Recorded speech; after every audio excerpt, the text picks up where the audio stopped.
Ito ang UNTV News Worldwide. Yes! Morning! Salamat sa Diyos sa panibagong pagkakataon na pinaglaloob niya sa atin sa araw na ito. Biyernes na naman. Bago tayo magbalitaan, good morning sa iyo, Tidjo. And time check muna tayo mga kasamahan. It's now 4:32 in the beautiful morning. Magandang umaga mga kababayan sa Pilipinas. Sawatdi ka, James. Been a long time, pero salamat sa Diyos sa pagkakataon. I see you again.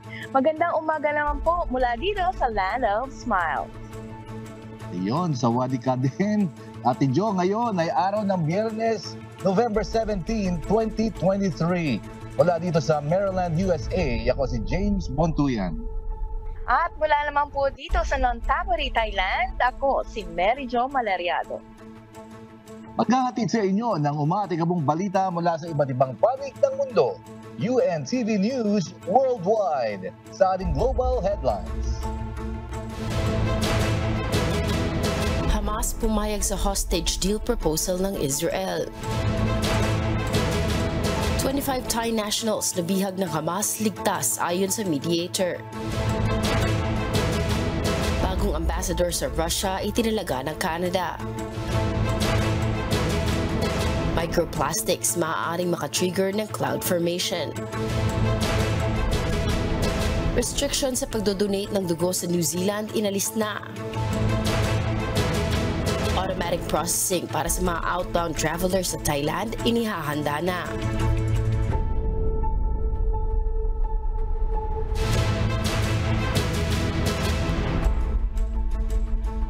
Una sa ating mga umaatikabong balita. Pumayag na ang Hamas sa proposal ng Israel kaugnay ng pagpapalaya sa mga hostage dito sa Gaza. Samantala, hinihintay naman ng desisyon ng Israel kung papayag ito sa hinihinging kapalit ng Hamas upang maisapinal ang kasunduan. Ito ang umaatikabong balita ni Christy Osasia. Sumang-ayon na ang Hamas sa isang hostage deal ng Israel kaugnay na pagpapalaya sa hindi bababa sa 50 kababaihan at mga bata sa kabuuang 240 dayuhan at Israeli hostages na hawak ng Hamas sa Gaza. Subalit kapalit ng mga bihag ay ang pagsang-ayon ng Israel sa 3 hanggang 5 araw na paghinto sa lugar ng labanan, pagdami ng makataong tulong sa Gaza at pagpapalaya ng hindi tiyak na bilang ng kababaihan at mga bata na nakakulong sa mga bilangguan ng Israel. Kaya naman hinihintay ang pagpahayag ng Israel sa mga kondisyong ito upang maisapinal na ang kasunduan. Sa isang pahayag, sinabi ni US President Joe Biden matapos ang pakikipagpulong nito kay Chinese President Xi Jinping noong Miyerkules, deeply involved aniya siya sa mga negosasyon ng hostage release ng Israel at gobyerno ng Qatar. Aniya pa, hindi ito isinaalang-alang ang anumang pagkakasangkot ng US military sa pagsagip sa mga bihag, kundi nakatuon umano ang Pangulo sa kung paano ito makakatulong sa pag-release ng mga ito at mas matagal na pansamantalang paghinto ng gyera. Sa kasalukuyan, wala pang ipinalalabas na opisyal na pahayag ang opisina ni Israeli Prime Minister Benjamin Netanyahu ukol sa hostage deal. Samantala, inaasahang sakaling maging matagumpay ang kasunduan ng pag-release ng hostages, posibleng magkaroon pa ng karagdagang pag-uusap hinggil sa pagpapalaya sa natitira pang mga bihag sa Gaza. Christy Rosasia, UNTV News and Rescue, Diyos ang aming sandigan, serbisyo publiko ang aming pinahahalagahan. Lipat naman tayo dito sa Asia, ligtas at posibleng palayain umano ng Hamas sa loob ng ilang araw ang 25 Thai nationals na bihag nito. Ito ay sakaling mapagkasunduan isang ceasefire sa pagitan ng Israel at Hamas ayon sa mediator ng Thailand. Ito ang umaatikabong balita ni Axis Salem. Kinumpirma ni Lepang Said, isang Thai politician na bahagi rin ng mediation team ng Thailand noong Huwebes, November 16, na binigyan umano ng katiyakan ng Hamas ang Bangkok na ligtas ang 25 Thai nationals na bihag ng mga ito. Aniya pa, Sakali umanong mapagkasunduan ng isang ceasefire sa pagitan ng Israel at Hamas, maaaring palayain ng mga ito sa loob lamang ng ilang araw. Mahigit sa 240 katao ang nabihag sa pag-atake ng Hamas noong October 7 sa Israel at nagresulta na hindi bababa sa 1,200 casualties ayon sa opisyal na tala ng Israel. Dahilan upang gumanti ng pag-atake sa Gaza sa pamamagitan ng air and ground na opensiba ang militar ng Israel na nagresulta ng pagkasawi ng 11,500 katao, kabilang ang libo-libong mga bata ayon sa Health Ministry na kontrolado ng Hamas. Tinatayang nasa 30,000 Thais ang nagtatrabaho sa Israel na karaniwan ay nasa sektor ng agrikultura batay sa Thailand Labor Ministry. Umabot na sa 39 na Thais ang napatay habang 19 naman ang nasugatan sa Israel-Hamas war. Nasa 8,500 naman ang nailikas na Thai sa Israel, batay naman sa tala ng Thai Foreign Ministry. Umaasa si Lepong Sayid na ligtas na makababalik ng wala pang 10 araw o kahit ilang araw ang mga Thai na bihag ng Hamas. Axis Salem, UNTV News and Rescue. Diyos ang aming sandigan, serbisyo publiko ang aming pinahahalagahan. Lumika sa isang ospital ang mahigit 100 tao sa isang hospital sa Haiti dahil sa tumitinding gang violence sa Port-au-Prince. Nagsimulang lumala ito nang masawi ang gang leader na si Iscar Andrice. Nakontrol ng mga gang ang Port-au-Prince mula nang ma-assassinate ang dating Haitian president na si Jovenel Moïse noong 2021. Ayon sa pinakabagong ulat ng United Nations, libo-libong Haitians ang kinailangan mag-evacuate mula sa kanilang mga tahanan at nasa 2,400 naman ang nasawi. Samantala, ayon naman sa Kenya, magpapadala ito ng 1,000 pulis upang matulungan ang mga otoridad sa pagkontrol ng kaguluhan sa bansa. Sa kasalukuyan, mayroong estimated na 200 gangs sa Haiti kung saan kontrolado ng mga ito ang 80% ng Port-au-Prince, ang capital city ng bansa. Naghirang ang Canada ng bagong ambassador sa Russia sa kabila ng pagkakaroon ng lamat sa relasyon ng dalawang bansa. Hindi pa rin bukas ang Canada sa pagkakaroon ng bilateral cooperation sa Russia matapos ang palalakop nito sa Ukraine. Ito ang umatakabong balita ni Jenny Rico. Itinalaga ng Canada si Sarah Taylor bilang bagong ambassador nito sa Russia noong Miyerkules, November 15. Ipagpapatuloy ng bagong hirang na ambassador ang pakikipagtulungan sa mga kaalyadong bansa ng Canada upang papanagutin ang Russia sa ginawa nito sa Ukraine. Sa isang pahayag, sinabi ni Canadian Foreign Affairs Minister Melanie Joly na ang diplomats aniya ang naging mata at tenga sa ground sa panahon ng iligal at di makatwirang pagsalakay ng Russia ay patuloy na nagdudulot ng malaking epekto sa buong mundo. Iminungkahi naman sa isang unofficial internal military report na dapat umanong maging handa ang Canada laban sa Russia at China na kapwa itinuring ang mga sarili na at war with the West. Kailangan din umano maging handa sa pagtugon ng Canadian Armed Forces sa modern threats na maaaring harapin ng bansa. Jen Rico, UNTV News and Rescue. Diyos ang aming sandigan, serbisyo publiko ang aming pinahahalagahan.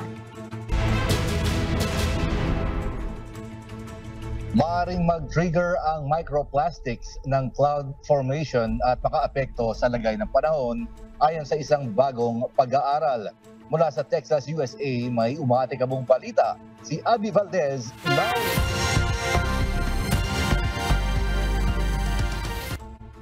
Magandang araw sa iyo, Abby. Ano ba ang bagong pag-aaral na inilabas ng mga siyentipiko? Magandang araw din sa iyo, James. Iniulat ng mga siyentipiko noong Miyerkules, November 15, na nakitaan umano ng microplastics ang karamihan ng samples ng ulap na kinuha mula sa tuktok ng bundok sa China. Ito ay batay sa isang pag-aaral na inilathala sa American Chemical Society's Environmental Science and Technology Letters. Tinuntun din ng pag-aaral kung papaano napunta ang microplastic sa huling lokasyon nito at natuklasan rin na maaaring magkaroon ng papel ang mga ito sa pagbuo ng ulap. Ayon kay Judith Enck, presidente ng Beyond Plastics, isang grupo na nagtataguyod upang wakasan ng polusyon sa plastic, ang microplastics aniya ay maliliit na piraso ng plastic na hindi hihigit sa 5 mm ang sukat. Ito ay halos kasing laki ng isang sesame seed. Aniya pa, ang microplastics ay nasa hangin na ating nilalanghap, nasa ating inuming tubig at nasa ating mga katawan. Dahil sa pinong-pino at magaan, madaling tangayin ng hangin ang microplastics sa malalayong distansya kagaya ng Mount Tai sa China. Upang makabuo na isang ulap, maraming water droplets ang kailangan magsama-sama. Ang water droplets ay nabubuo kapag ang water vapor ay nakikipag-interact sa maliliit na solid particles sa atmosfera tulad ng alikabok, abo at asin sa karagatan. Batay sa isinagawang pag-aaral, maaari nang ibilang ang microplastic sa listahang ito. Samantala, karagdagang pananaliksik pa umano ang kinakailangan makumpleto ayon sa authors ng pag-aaral upang anilay lubos na maunawaan ang lawak kung saan naiimpluwensyahan ng microplastics ang pagbuo ng ulap. Balik sa iyo, James. Yes, another interesting science report, Abby. Pero gaano ba karaming microplastics ang nasa mga lungsod ngayon? James, depende ito sa laki ng lungsod. Ang average number kasi ng airborne microplastic na na-detect sa isang square meter sa isang araw ay umaabot ng 4,885 at ito ay 1,000 times more concentrated sa mga kalye kesa sa dagat. James? Baka at this time nakakasingot na siguro ako ng microplastics na yan. Sige, maraming salamat sa iyo, Abby Valdez, mula sa Texas, USA, kung saan ang wettest region ay nasa southeast. James, natakot din ako. Nasa mga tubig din daw no? Sana naman hindi dumami. Pero ito tayo, lipat naman tayo. Inutusan ang Manchester City Council na magbayad ng €5,000 sa isang pamilya. Ito ay matapos silang ilagay sa isang di matitirhan at mold-infested na bahay. Ito ang umatikabong balita ni James Hilario. Hinatulang guilty ng Housing Ombudsman ang Manchester City Council ng severe maladministration. Ito ay matapos ilagay ang isang pamilya sa isang di matitirhan at mold-infested na bahay. Inutusan din ng City Council Executive na personal na humingi ng paumanhin sa pamilya. Sa buod ng isang 27-page na report ng Ombudsman, ang nanay at ang kanyang 3 maliliit na anak ay lumipat sa nasabing bahay noong December 2020. Bago sila lumipat sa 3-bedroom na bahay, nagsagawa ng isang inspeksyon ang City Council kung saan natagpuan na madami ang kailangang ayusin. Ngunit sa kabila ng kondisyon, idineklara pa rin ng City Council na ready to rent ang bahay. Nagreklamo ang residente dahil sa mold na nakita nila sa bahay at minabuti na lamang nila na lumipat sa kanilang mga kaanak. Ninais din na ipaayos ang bubong na tumutulo subalit hindi rin ito agad naayos. Naisagawa ang mga repair noong lamang March 2022, 16 na buwan simula nang magreklamo ang pamilya. Bukod sa damage na pwede nitong gawin sa tahanan, ang mold ay nakakasama rin sa kalusugan ng isang tao dahil posible itong maging sanhi ng iba't ibang health issues, gaya ng allergies, breathing problems at iba pa. James Hilario, UNTV News and Rescue. Diyos ang aming sandigan, serbisyo publiko ang aming pinahahalagahan. Ilang grupo ng mga tao na dating pinagbabawalan makapag-donate ng dugo sa bansang New Zealand ang pinapayagan na. Ito ay matapos pahintulutan ng MedSafe ang rekomendasyon ng New Zealand Blood na alisin na ang restriksyon. Mula sa New Zealand may umatikabong balita si Raquel Evangelista.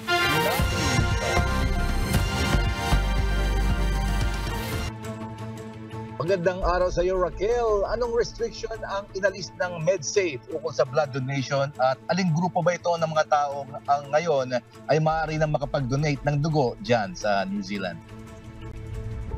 James, ipinagbawal ng New Zealand ang pagdodonate ng dugo ng mga individual na nanirahan ng 6 na buwan o higit pa sa bansang France, United Kingdom at Republic of Ireland mula January 1, 1980 hanggang December 31, 1996. Sa mga bansang ito kasi lumaganap ang variant Creutzfeldt-Jakob disease o mas kilala sa tawag na mad cow disease. Maaaring maipasa sa iba ang sakit na ito sa pamamagitan ng pagsasali ng dugo, dahilan upang magdesisyon ng pamahalaan ng New Zealand na hindi payagang maging blood donors ang mga individual na nasa ilalim ng restriction.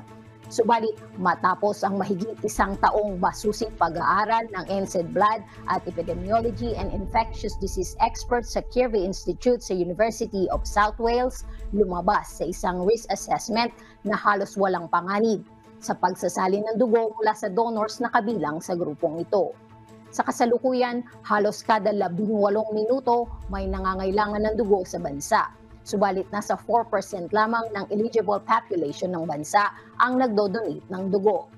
Ayon kay Massey University Infectious Disease Ecologist David Heyman, isa sa 1 bilyon lamang ang tsansa na maipasa ang mad cow disease. Tinatayang kakailanganin ng New Zealand ang mahigit sa 40,000 blood donors sa susunod na taon upang matugunan ang lumalaking demand sa dugo at upang hindi na kailanganing umangkat pa mula sa ibang bansa. Inaasahan naman na madadagdagan ng 10% pa ang blood donor sa bansa dahil sa pag-aalis ng ban na ito. Balik sa iyo, James. That's a little bit of a good news, Raquel. Pero kailan naman maaaring magsimulang makapag-donate ng dugo ang mga eligible donors na kabilang sa grupong yan? Yes, James. Ayon sa NZ Blood, within 6 to 8 weeks, maaari nang makapag-donate ng dugo ang mga taong kabilang sa grupong ito.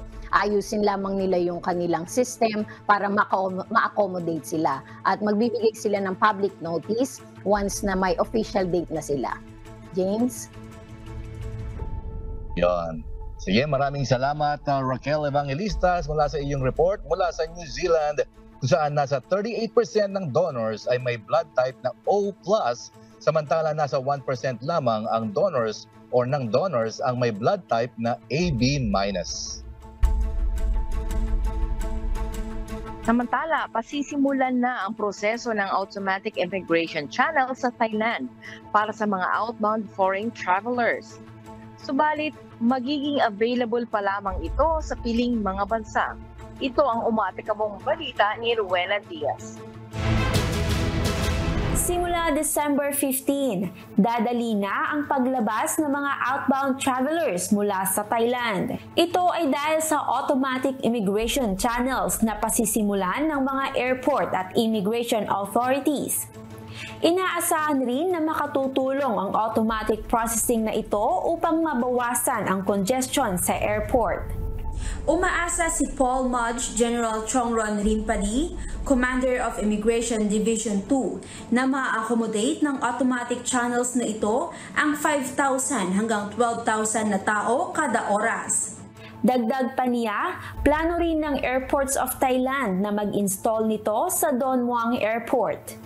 Subalit sa ngayon, available pa lamang ang automatic processing na ito sa mga Thai, Hong Kong at Singaporean passport holders. Samantala, ang mga immigration officer naman ay pwedeng mai-reassign upang mapabilis ang proseso para sa mga inbound travelers. Rowena Diaz, UNTV News and Rescue Thailand. Diyos ang aming sandigan, serbisyo publiko ang aming pinahahalagahan. Matagumpay na gumana ang 2 prototype satellites ng Amazon.com bilang paghahanda nito sa planong Kuiper Internet Network. Inaasahang magsisimula ang proyektong ito sa unang bahagi ng 2024.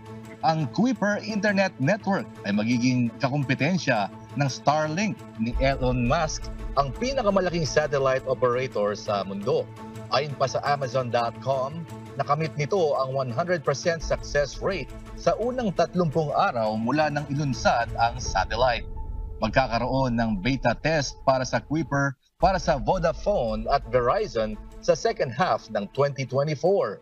Kailangan namang makapaglunsad ang Amazon ng 3,000 planned satellite constellation sa taong 2026 ayon sa USA Federal Communications.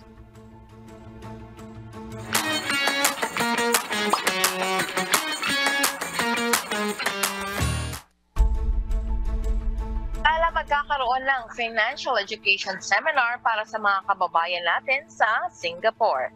Samantala, gaganapin naman ang isang libreng live concert sa Hong Kong kung saan magtatangkal ang Filipino musicians. Ito ang umatik mong balita ni Lynn Perez. What's up, kabayan? Inanyayahan ng ating mga kababayan sa Singapore na dumalo sa isang financial education seminar.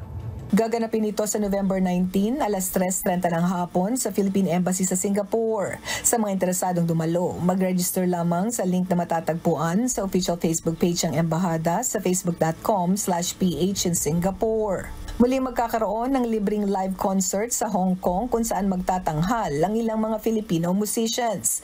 Gaganapin ito sa December 3, 1:30 hanggang alas 7 ng gabi sa Hong Kong Cultural Center, Piazza C. Magsasagawa ng Consular Outreach Mission sa Hamilton, Ontario, Canada mula December 9 to 10. Ilan sa mga serbisyong ipagkakaloob sa ating mga kababayan sa lugar ay ang passport services, legalization at notarization, civil registration at dual citizenship. Ang may mga appointment lamang ang mabibigyan ng serbisyo kung kaya't mag-book na ng inyong mga appointments sa ottawape.setmore.com/book appointment. Para sa kompletong impormasyon at links kung saan makikita ang list ng requirements, bumisita lamang sa official Facebook page ng Philippine Embassy sa Canada sa facebook.com/PH in Canada. Available na for release ang mga bagong batch ng e-passport sa Philippine Embassy sa Brunei. Maaaring mag-walk-in sa embahada ang mga nais mag-claim ng kanilang mga passport mula Lunes hanggang Biyernes, alas 8 ng umaga hanggang alas 5 ng hapon. Paalala, huwag kalimutang dalhin ang inyong mga old passports sa resibo. At yan muna ang latest mga kabayan. Ako pong muli si Lynn Perez para sa UNTV News and Rescue. Diyos ang aming sandigan, serbisyo publiko ang aming pinahahalagahan.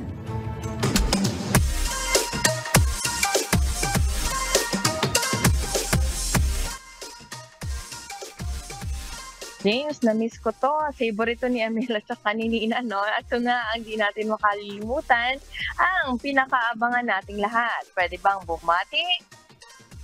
Siyempre, basta ikaw, Ate Jo, okay na okay. Pwedeng pwede. Kapun ka, narito naman ang pagbati ng ating kababayan. Hello po, ako po si Mars Gingap. Andito po ako sa Edmonton, Canada po. Binabati ko po ang aking mga kamag-anak dyan sa Pilipinas, especially mga Gingap family po. Kumusta po kayo dyan? Sana po ingatan po kayo ng ating Panginoon. Maraming salamat po. Ayan, thank you. At syempre, mauna naman ako, James, bago ka, alam ko mahaba yung listahan mo. Binabati ko rin, syempre, yung aking special technical assistant ngayon, na si Robert Yorca. Isa siya sa ating mga correspondent dito sa Bangkok, At mga kasama natin, dahil may event tayo, nandito rin ilan nating mga Asia correspondents, si Ara Dagdag, si Tracy Advincula, at kayo din ang mga binabati ko rin yung special na lagi nanonood sa atin, si Mami Beth, saka si Edad, si Daddy Dan, at hello po sa inyong lahat dyan. See you soon again, sana, looben. At sa akin pong kapatid na nandito, at sa lahat po ng mga delegates from Singapore, Vietnam, Malaysia, Cambodia na nandito po sa event na gagawin. Kita-kita po tonight, looben ng Diyos. Yon ang aking mga panglistahan. Special pala kay Amiel Pascual na nasa Pilipinas at si Ate Nina na nasa Melbourne, Australia. Hello po sa inyong lahat. James. Yon, mukhang masaya kayo dyan Binabati ko siyempre. I want to say hi to Kuya Daniel. Advance happy Sabbath anniversary sa kanya for the next week, God willing.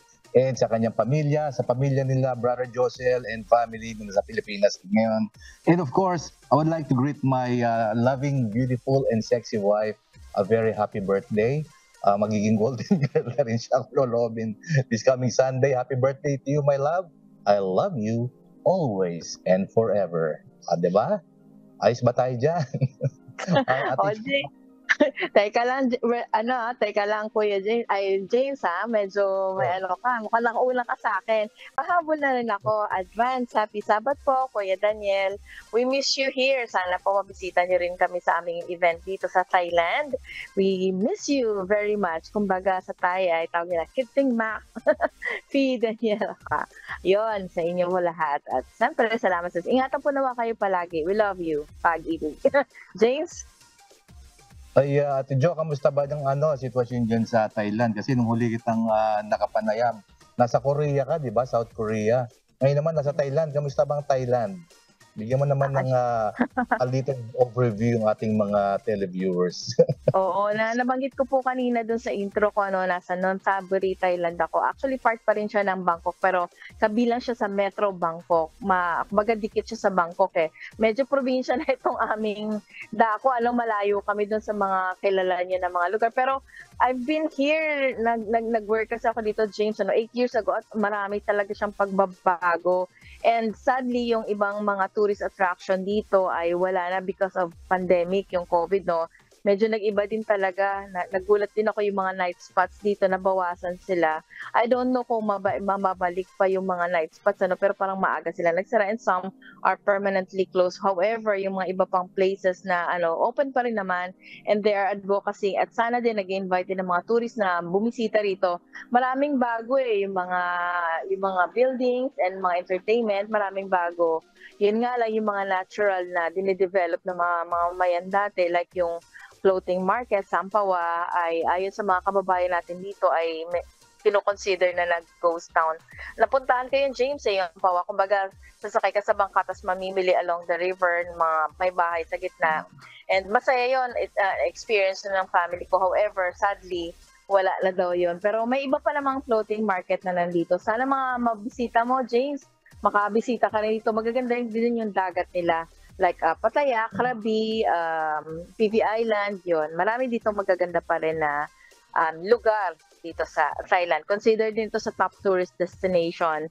At yung mga tao dito, sabi din ng ating mga kababayan, talagang mababait sila, James. Lagi sila nakangiti. Kaya tinawag silang City of Smile, Land of Smiles.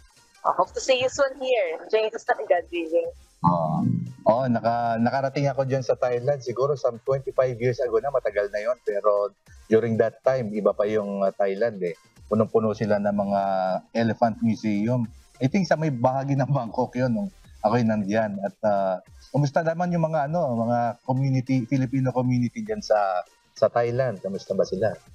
May iba lang ako nakakausap, James. Ang marami kasi dito sa ating mga kababayan, ang kanilang work ay mga teachers. Super okay din naman ang mga progress dito ng mga teachers. At awalan Diyos ay meron naman silang pakikipag-dialogo or mga informations at mga tulong mula sa ating embahada. At isa na nga din, sa mga nanonood po, welcome po kayo sa darating na mag-a-announce na rin ako. Total natanong mo, James. Invite ko na rin mga kababayan po natin na nanonood dito sa Thailand. Meron pong gagawing ang MCGI in partnership with the Philippine Embassy and the UNTV. Magkakaroon po ng free store, talagang free. May libre pa ngayon, James. Sabi nila wala, pero good news sa ating mga kababayan na syempre kahit OFW, James, ay meron din mga pinagdadaanan, may kagipitan. Welcome po kayo to register and join po sa event ng MCGI sa Philippine Embassy po yan, kung lolobin ng Diyos, this coming Sunday sa umaga. Stay tuned. Alam ko po umaga, pero meron pong website at i-announce naman po yun. Pero sana makapunta po kayo and you can inquire and grab yung offer po ng MCGI na free store. Sila na yung mamimili, James. Hindi sila bibigyan lang ng kung ano yung na-ready, pero sila yung mamimili and they can choose what they need and then yun, mauwi po nila on some points po na ipagkakalob ng MCGI. Yun, James, sana makapunta sila, ang ating mga kababayan. Yeah, mukhang masaya yung happenings at anticipate natin yung event na yan from MCGI and UNTV in partnership pala with the Philippine Embassy. Yeah, Mary Jo. Yun, salamat po. At sa ating namang mga kasambahay, kung meron kayong hindi napanood na balita o nais ninyong muling tunghayan ang UNTV News Worldwide, maaari niyo po itong balikan sa aming mga official social media accounts. I-like at i-follow lamang ang UNTV News and Rescue Facebook account at i-click ang subscribe button sa UNTV News and Rescue YouTube channel. Mapapanood nyo rin po rito ang iba pang news program ng UNTV, pati ng iba pang video na nag-iisang public service channel. Kaya tara na, subscribe, like, and share. At narito ang mga salita ng Diyos na maaari nating baunin sa pagpapatuloy ng araw na ito. Nasusulat sa Book of Matthew, chapter 7, verse 26. And everyone that heareth these sayings of mine, and doeth them not, shall be likened unto a foolish man, which built his house upon the sand.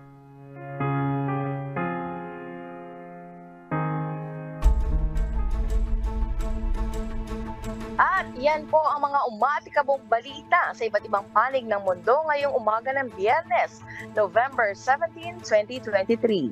Susunod na po ang programang Hataw Balita Pilipinas sa UNTV at sa UNTV Radyo La Verdad 1350. Mula rito sa Nonthaburi, Thailand, ako si Mary Jo Malariado Kaputkan. Nice to see you dyan, Ate Jo. Sa ngalan ng lahat ng bumubuo ng UNTV News and Rescue at ng UNTV Radyo La Verdad 1350, mula naman dito sa Maryland, USA, ako si James Bontuyan. Dito sa UNTV Radyo La Verdad 1350, Diyos ang aming sandigan, serbisyo publiko ang aming pinahalagahan. Milyong salamat po sa Diyos and have a blessed weekend, everyone.